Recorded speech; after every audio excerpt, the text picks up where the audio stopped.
नमस्ते दोस्तों, स्वागत है आपका उपागम एकेडमी पे। दोस्तों आज हम फिर से क्वेश्चन आंसर सीरीज में चलेंगे। पार्ट 4 का क्वेश्चन आंसर सीरीज चल रहे थे दोस्तों।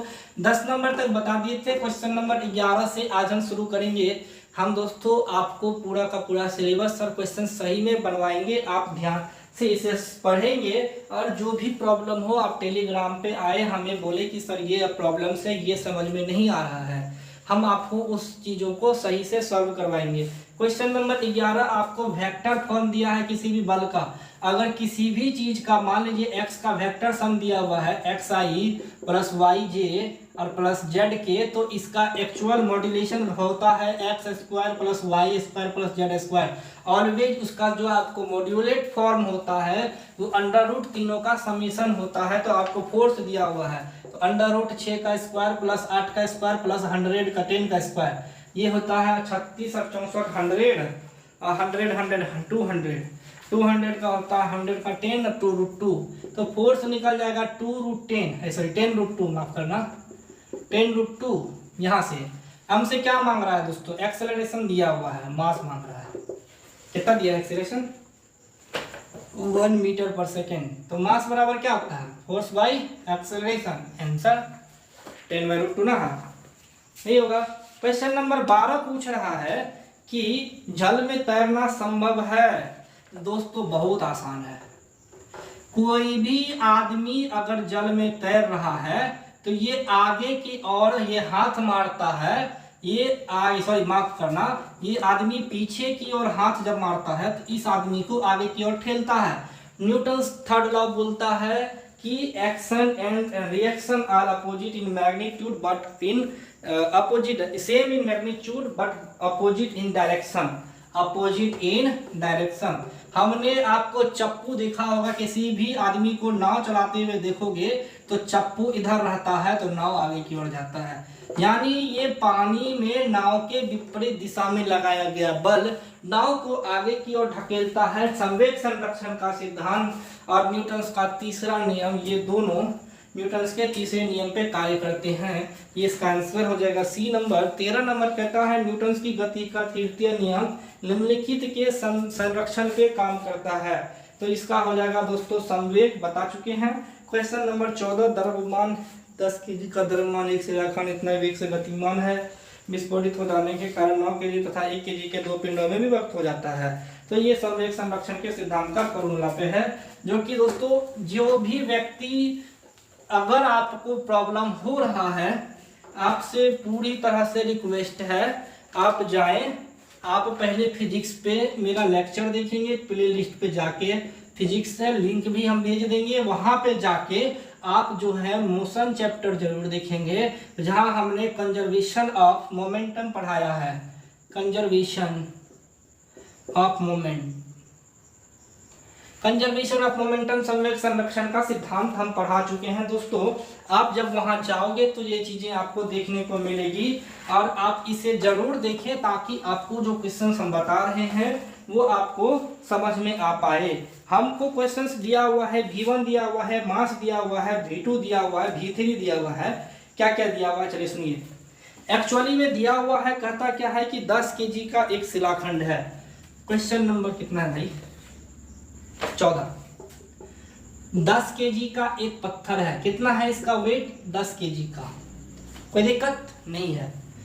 इस पत्थर को कहता है क्या कि 10 मीटर पर सेकेंड से, मान लीजिए कि इस पत्थर को यहां से हमने 10 मीटर पर सेकेंड के स्पीड से चलाया और यहां एक लोहे के टकरे से टकराने के बाद ये दो भागों में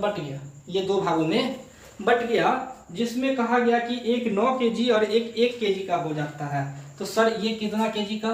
9 kg का। इसको बड़ा कर लो और ये 1 kg का हो जाता है। ये 10 kg का पत्थर दो भागों में टूट जाता है, एक हो जाता है 9 kg का, एक हो जाता है 1 kg का। और कहता है कि जो 9 kg का है ये लास्ट में जाके विराम में आ जाता है और ये अभी चलते जा रहा है। हमने बोला कि 9 kg का पत्थर जो है विराम मतलब रेस्ट में आ जाता है, तो लास्ट वेलोसिटी 0 और ये वेलोसिटी कुछ ना कुछ गेन कर रहा है। संवेग संरक्षण का सिद्धांत क्या कहता है कि सर इनिशियल में जो भी आपका संवेग होगा बाद में भी वही आपका संवेग होगा। ये 10 था, ये 10 था, ये मास 9 है, वेलोसिटी 0 है, ये मास 1 है, ये वेलोसिटी 0 है। 100 बराबर 1 v2, v2 बराबर 100 मीटर पर सेकेंड आपका लास्ट वेलोसिटी हो जाएगा। मतलब क्या है दोस्तों, हम फिर से समझा देते हैं, अच्छे से समझना। संवेग संरक्षण का सिद्धांत बोलता है कि प्रारंभिक संवेग जो है वो अंतिम संवेग के समेशन के बराबर होगा। यानी इस पत्थर का प्रारंभिक संवेग क्या था, m इंटू वी। प्रारंभिक संवेग क्या था, मास इंटू वेलोसिटी। तो जितना इसका प्रारंभिक संवेग था ये 1000 टुकड़ों में क्यों ना बट जाए, इन सभी का संवेग mx इंटू वी एक्स, यानी x का मान mn दे दो, n बराबर 1 2 3, मतलब कि अलग अलग मास में टूट गया और अलग अलग वेलोसिटी गेन किया भैया। जैसे ही पत्थर चला टुकड़ा हुआ, तो जो पत्थर था धीरे धीरे धीरे धीरे ये इंक्लाइन हल्का हुआ, गति में पकड़ लिया, ये भारी था कहीं जाके अटक के रुक गया।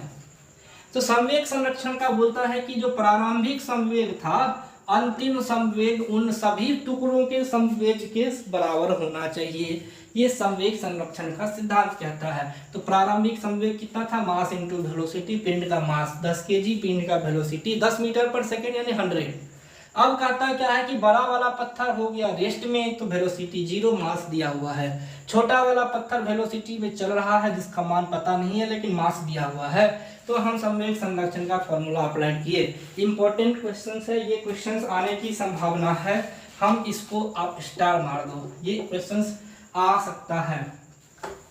दोस्तों इंग्लिश वालों के लिए हम बोल देते हैं कि पूछा जा रहा है 10 kg मास का एक ऑब्जेक्ट है, 10 kg मास का एक ऑब्जेक्ट है, एंड कह रहा है क्या कि ये ऑब्जेक्ट जो है वो 10 मीटर पर सेकेंड के वेलोसिटी से मोशन में है, जिसका वेलोसिटी कितना दिया है 10 मीटर पर second. But some other reason this object are divided into 2 parts. ये दो पत्थर, ये बड़ा वाला पत्थर टूट गया और 2 भागों में बट गया। मान लो जी कि एक का डिजाइन ऐसा हो गया, ऐसा, तो दूसरे का डिजाइन क्या भाई थोड़ा उठा ऐसा, ये 2 टुकड़ों में बट गया। एक का वजन इन्होंने बोला कि 9 kg है, दूसरे का वजन 1 kg है, और ये बड़ा वाला पत्थर कहीं पे गाछ था एक, इसके नीचे जाके फंस गया और इसका लास्ट वेलोसिटी जो है वो रेस्ट में कारण 0। The big stone are become in rest but the smallest stone चलते जा रहा है, मूविंग विथ वेलोसिटी जिसका पता नहीं है। तो संवेग संरक्षण का सिद्धांत बोलता है इनिशियल वेलोसिटी इक्वल टू होता है अलग अलग वेलोसिटी के, अलग अलग संवेग के समेशन के बराबर, जो हम पढ़ा चुके हैं और इसी को हम कवर कर रहे हैं। आते हैं क्वेश्चन नंबर 15 की ओर। क्वेश्चन नंबर 15 दोस्तों हम स्किप करना चाह रहे हैं क्योंकि क्वेश्चन नंबर 15 लेवल 12th का है, 15 बोल रहे हैं ना, 15 12th लेवल का है, 15 कहते 16, 15 तो बता सकते, माफ करना। क्वेश्चन नंबर 15 है 150 kg द्रव्यमान की गेंद 20 मीटर पर सेकंड त्वरण से जारी, जब इस पर 0.1 बल कार्य करता है तो आवेग क्या होगा। आवेग बहुत आसान है, आवेग का फॉर्मूला होता है दोस्तों बल इंटू समय। आवेग को हम एस से डिनोट करते हैं, बल इंटू चेंज इन टाइम बोल सकते हैं, डेल्टा टी भी आप लोग बोल सकते हो, या एम समय। बल बराबर एम इंटू ए और टाइमिंग आवेग का फॉर्मूला होता है। समय पता है, वेग पता है, सब चीज तो पता ही है, आपको मास पता है, सब चीज तो पता ही है। इसका मान दिया 150 20 0.1, ये कट गया 2,100 ठीक है। तो न्यूटन सेकंड इसका यूनिट होता है, न्यूटन सेकंड लिख दीजिएगा। क्वेश्चन नंबर 16 हम बता देते हैं दोस्तों, लेकिन ये टाइप में ये तो बहुत आसान है, लेकिन ऐसी तो अगर डिफिकल्टी करके कभी कभी दे दिया जाता है, लेकिन ये थोड़ा आसान है। ये इसलिए आसान है क्योंकि इसका चित्र में आपको सभी चीजें समझाई जा चुकी है। क्वेश्चन नंबर 16 में कह रहा है कि कोई भी जैसे तराजू होता है ना, उसका जो शीर्ष पार्ट है उससे ये जुड़ा हुआ है और एक तार से ये 2 अलग अलग वेट के पार्टिकल्स हैं, एक का 5 kg एक का 10 kg है। तो 10 kg तो वाजिब बात है नीचे की ओर झुका हुआ रहेगा। हमसे कह रहा है कि एक्चुअल एक्सेलरेशन क्या होगा। ये बहुत आसान है। फोर्स बराबर होता है m इंटू ए, वेट बराबर m इंटू जी। कोई दिक्कत है तो बोल दीजिएगा। जब एक्सेलरेशन की बात आए तो एक्चुअल mg होता है, ये वेट ही होता है, वेट ही होता है। और यहाँ पर m मेरा क्या होता है, ये वाला इस केस में है, टेंशन के केस में है, T बराबर mg, ये टेंशन के केस में है। यहाँ लगने वाला टेंशन के केस की हम बात कर रहे हैं, जो कि mg के बराबर होता है। ठीक है, यहाँ पर इसीलिए जब भी एक्सेलरेशन निकाला जाए तो आपको ये mg होता है, और यहाँ m ये डायरेक्ट m नहीं होता है, m होता है m1 minus m2, m1 plus m2 into जी। ये फॉर्मूला आप याद रखिएगा अगर सिंपल 2 स्टोन का एक्सेलरेशन आपसे पूछा जाता है। स्किप भी कर सकते हैं, ये क्वेश्चन उतना ज़्यादा नहीं आता है।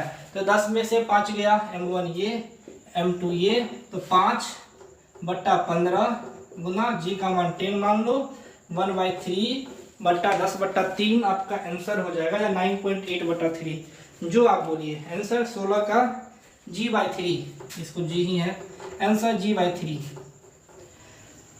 इस क्वेश्चन को आप स्किप कीजिएगा, ये हार्ड नहीं है दोस्तों। हम चाहें तो इसको डिटेल से बता सकते हैं, चाहे तो क्योंकि आप पैरामेडिकल का एग्जाम दे रहे हैं, ना कि किसी बीटेक का। इसीलिए दोस्तों हम ये सभी क्वेश्चन स्किप कर रहे हैं। बीटेक के एंट्रेंस में आपको AIEEE के एंट्रेंस में पूछा गया ये क्वेश्चन है, ये पैरामेडिकल में अप्रॉक्स नहीं ही पूछेगा। अगर पूछेगा भी तो इस पर आप एक ये सेम सवाल तो पूछेगा नहीं।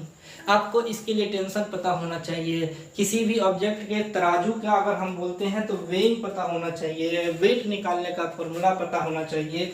और उसके लिए फिर से एक चैप्टर्स हम आपको पढ़ाएंगे, जो कि रिक्वायरमेंट नहीं है ना। अगर रिक्वायरमेंट रहता तो वो चैप्टर दोस्तों हम आपको पढ़ाते। अगला क्वेश्चन है 98 न्यूटन का एक बर्फ पर लगे 100 kg के द्रव्यमान को ठीक गतिशील करने के लिए आवश्यक घर्षण गुणांक का मान क्या होगा। घर्षण गुणांक, फ्रिक्शन पूछ रहा है, म्यू। घर्षण गुणांक क्या होता है सर, F बराबर होता है म्यू इंटू आर। ये होता है फ्रिक्शन कांस्टेंट, जिसको हम लोग बोलते हैं घर्षण गुणांक। हमको ये सभी चीजें दी हुई है, क्या दी हुई है, ये आपको mg के इक्वल होता है और हम इससे पहले भी बोल चुके हैं। तो आप यहाँ से म्यू निकाल लो, F/mg। कोई दिक्कत क्या नहीं होना चाहिए। तो F 98 दिया हुआ है, mg का मान आपको पता है, ये दिया है 98, ये 100 गुना 9.8 गुना 10, ये कट गया, ये 1/10 0.1। फ्रिक्शन गुणांक आता है 0.1। ये फॉर्मूला है, आपको पता होना चाहिए, ये आप याद रखिएगा। फ्रिक्शन गुणांक F/mg होता है डायरेक्ट, फ्रिक्शन गुणांक F/mg होता है, ये आप याद रखिएगा, ये आपसे पूछा जा सकता है। क्वेश्चन नंबर आते हैं दोस्तों कितना, 18। घर्षण बल द्वारा कार्यरत बल क्या होता है। तो घर्षण बल पॉजिटिव, नेगेटिव, जीरो कुछ भी हो सकता है। फ्रिक्शन अगर हम बोले तो उसका फोर्स जो है नेगेटिव, पॉजिटिव या फिर फ्रिक्शन लेस सरफेस हो तो जीरो भी होता है। ऑल ऑफ दीज होना चाहिए इसका आंसर। क्वेश्चन नंबर 19 है और क्वेश्चन नंबर 20 है। क्वेश्चन नंबर 19 और 20, एक सीधी सीधी सड़क पर भी और बीच से जा रही है, यदि टायर में सड़क की घर्षण गुणांक ये सब। 19-20 दोस्तों स्किप कर रहे हैं फिर से, क्योंकि ये सभी पैरामेडिकल में हम, चूंकि हमें सिलेबस भी खत्म करना है दोस्तों। हम वैसे क्वेश्चंस को नहीं बनाएंगे जैसे क्वेश्चंस एग्जाम में आने की संभावना भी नहीं है दोस्तों। पैरामेडिकल और पॉलिटेक्निक 10th लेवल पे पूछे जाने वाले सिलेबस हैं, इसीलिए इनमें हम वैसे क्वेश्चंस को लेंगे जिसके एग्जाम में आने की प्रोबेबिलिटी ज़्यादा है। उस क्वेश्चंस में हम दिमाग क्यों लगाएं जो एग्जाम में आएगा ही नहीं। हमें वीर नहीं बनना है, हमें एग्जाम को पास करना, टॉप करने के बराबर बनना है, और टाइम भी उतना नहीं है अब, तो हम उस हिसाब से चलेंगे। तो दोस्तों पार्ट 4 आपका आज खत्म हुआ। अगले एपिसोड में हम पार्ट 5 में क्या है, सर्कुलर मोशन। हम वृत्तीय गति इसमें दिया हुआ है, वृत्तीय गति के बारे में दोस्तों हम आपको लगभग जो भी है वृत्तीय गति दिया है वो हम पढ़ा देंगे, वो हम बता देंगे दोस्तों। फिर अगला है कार्य शक्ति ऊर्जा। वृत्तीय गति नहीं पढ़ाएंगे, ये एग्जाम में इसमें से कुछ क्वेश्चंस हैं दोस्तों जो हम थ्योरेटिकल क्वेश्चंस पूछे जाते हैं, हम वो आपको दूसरी किताब में होगा, उस किताब से पढ़ा देंगे। तो दोस्तों आज की वीडियो में हम इतना ही रहने देते हैं। धन्यवाद दोस्तों, उम्मीद है वीडियो आपको अच्छा लग रहा होगा, तो लाइक सब्सक्राइब करें और दोस्तों अधिक से अधिक इस सवाल को बनाएं ताकि आपका एग्जाम सही से जाए।